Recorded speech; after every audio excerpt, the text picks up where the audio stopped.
எனக்கென வந்த தேவதையே சரிபாதி நீ அல்லவா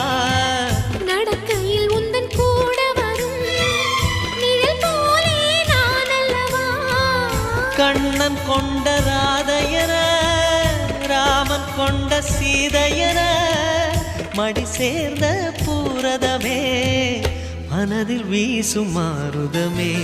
நன்றி சொல்ல உனக்கு வார்த்தை இல்லை எனக்கு நான் தான் மயங்குறேன் என்னுடைய மனச தந்துவிட்ட பிறகும் ஏம்மா